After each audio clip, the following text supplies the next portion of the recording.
ఒకే ఒక విద్యార్థిని ఏడాదికి ఖర్చు 12.84 లక్షలు. విధుల్లో ఓ టీచర్ సహా 2 సిబ్బంది. ఒక్క స్టూడెంట్ కోసమే మధ్యాహ్న భోజనం. నరపనేనిపల్లి ప్రభుత్వ పాఠశాలలో విచిత్ర పరిస్థితి. ఒకటే స్కూల్ అంటే ఒక పాప గురించి అంటే ఒక ఎట్లా చెప్పాలో కూడా అర్థం కాని పరిస్థితి ఉంటుంది ఇది. ఎందుకనంటే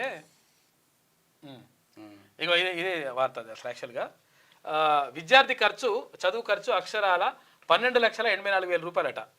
అది ఓ ప్రభుత్వ పాఠశాల. ఆ పాఠశాలలో 4వ తరగతి చదువుతున్న ఒక విద్యార్థిని కోసం ప్రభుత్వం ఎంత ఖర్చు చేస్తుందో తెలుసా? ఆ ఖర్చును గురించి తెలిస్తే మీరు షాక్ అవుతారు. ఆ విద్యార్థి కోసం ప్రస్తుత విద్యా సంవత్సరం ప్రభుత్వం 1 లక్ష కాదు, 2 లక్షలు కాదు, ఏకంగా 12,84,000 రూపాయలు ఖర్చు చేస్తుంది. ఇది నిజమండి బాబు. అయితే ఆ పాఠశాల ఎక్కడుంది అంటారా?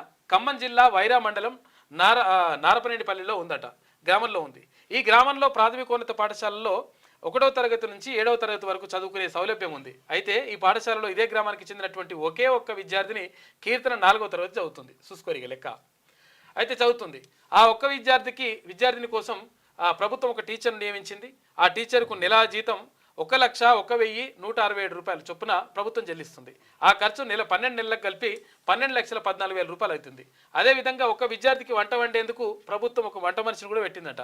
ఆ వంట మనిషికి 3,000 రూపాయలు చొప్పున చెల్లిస్తుంది. అంటే 10 నెలలకు 30,000 రూపాయలు అన్నమాట. ఇదే విధంగా పారిశుద్ధ్య కార్మికురాలకి నెలకు 3,000 రూపాయల చొప్పున 10 నెలలకు 30,000 వేతనం చెల్లిస్తున్నారు. అంతేకాకుండా ప్రభుత్వ స్కూల్ మెయింటెనెన్స్ గ్రాంట్ కింద 5,000 రూపాయలు, స్పోర్ట్స్ గ్రాంట్ కింద 5,000 రూపాయలు మంజూరు చేస్తుంది. అన్ని లెక్కలు కలిపి ఒక్క విద్యార్థిపై ప్రభుత్వం విద్యా సంవత్సరం సుమారు 12,84,000 రూపాయలను ఖర్చు చేస్తుంది. అయితే ఆ ఒక్క విద్యార్థిని పాఠశాలకు హాజరు కాకపోతే ఆ రోజు ఉపాధ్యాయులు ఖాళీగా ఉండాల్సిన పరిస్థితి. అయితే ఆమెను ఉంటుంది మరిగా. అయితే ఈ వ్యవహారంలో భిన్న వాదనలు వినిపిస్తున్నాయి. ప్రభుత్వం ఒక్క విద్యార్థి కోసం 12,84,000 రూపాయలు ఖర్చు చేయడం ఏమిటని కొంతమంది ప్రశ్నిస్తున్నారు. ఇక మరోవైపు చైనాలో ఒక విద్యార్థిని కోసం అక్కడ ప్రభుత్వం రైలునే నడిపిందని, నారపనేనిపల్లి పాఠశాలలో ఒక విద్యార్థిని కోసం ప్రభుత్వం లక్షలాది రూపాయలు ఖర్చు పెట్టడంలో తప్పు ఏమీ లేదంటూ కొంతమంది అంటున్నారు. విషయం ఏంటంటే ఈ ఒక్క విద్యార్థి ఉండడం కారణం ఏంది అంటే విషయం ఏంటంటే ప్రభుత్వ పాఠశాలల పైన నమ్మకం లేకుండా చేస్తున్నారు. నమ్మకం లేకుండా పోతుంది కదా, నమ్మకం లేకుండా చేస్తున్నారు. ఇక తర్వాత ఇంకొకటి ఏంటంటే అక్కడ సరైనటువంటి వసతులు కల్పించరు, సరైనటువంటి టీచర్లు అంటే పూర్తి స్థాయిలో టీచర్ల నియామకం ఉండదు. ఇట్లా దీనివల్ల గతంలో మొత్తం కూడా చాలా ప్రభుత్వ పాఠశాలల్ని ఒక 5,500 ప్రభుత్వ పాఠశాలల్ని ఖతం చేసేసిండు కేసీఆర్. చేసి ఇట్లా మొత్తం నాశనం చేసిండు అనమాట. దీంతో అక్కడ ఇక చదువుకోవాలంటే కూడా ఏం పోతుంది, ప్రభుత్వ పాఠశాలకు ఏం పోతాం. ప్రైవేట్ అంటే సోక్ అనమాట. ప్రైవేట్ అంటే టై కట్టుకోవచ్చు, ప్రైవేట్ అంటే బూట్లు వేస్తాడు, ప్రైవేట్ అంటే ఇట్లా బెల్ట్ పెట్టుకుంటాడు, టక్ వేసుకొని ఇట్లా పోతే మా పిల్లగాడు ఏం చదువుకున్నా కానీ వాడు ఎంత మంచిగా పోతున్నాడు చూడు, గున్న నడుస్తున్నాడు అని చెప్పేసి ఉంటుంది అట్లా లెక్క. అయితే ఇది కాదు కావాల్సింది. ప్రభుత్వ పాఠశాలల్లో నిజంగా కూడా వెల్ క్వాలిఫైడ్ టీచర్స్ ఉంటారు. అక్కడ నిజంగా కూడా శిక్షణ పొంది తర్వాత అది అక్కడ కాంపిటీషన్లో అందరినీ తట్టుకొని మంచి గొప్ప టీచర్లు ప్రభుత్వ పాఠశాలల్లో ఉంటారు. కాకపోతే అంటే చాలా మంది విద్యార్థులను అక్కడ చేర్చలేరు. 7వ తరగతి దాకా ఉంటే 7 తరగతులలో 4వ తరగతికి చెందినటువంటి విద్యార్థి ఒక పిల్ల ఉన్నదంటే పరిస్థితి ఏంది?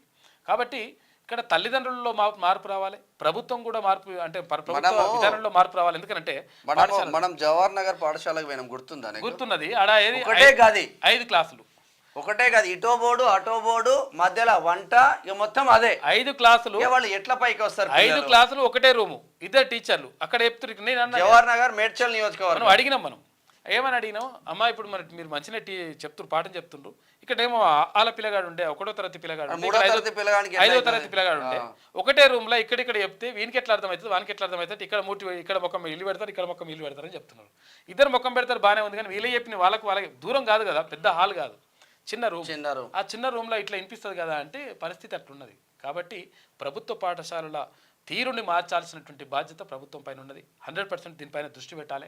ఇప్పుడు కొత్త పాఠశాలలు నిర్మించడం ఒక విషయం అయితే, ఉన్న పాఠశాలల్ని అక్కడ అవస్థాపన సౌకర్యాలు కల్పించుకోవడం, బెంచీలు ఏర్పాటు చేసుకోవడం, పెచ్చురోడ్డు పడకుండా చూసుకోవడం, తర్వాత అక్కడ ఉన్నటువంటి పరిస్థితులను మొత్తం కూడా చక్కదిద్దడం, ఇవన్నీ కూడా చేస్తే 100% ప్రభుత్వ పాఠశాలల్లోకి వెళ్ళే విద్యార్థుల సంఖ్యను పెంచాల్సిన అవసరం ఉన్నది.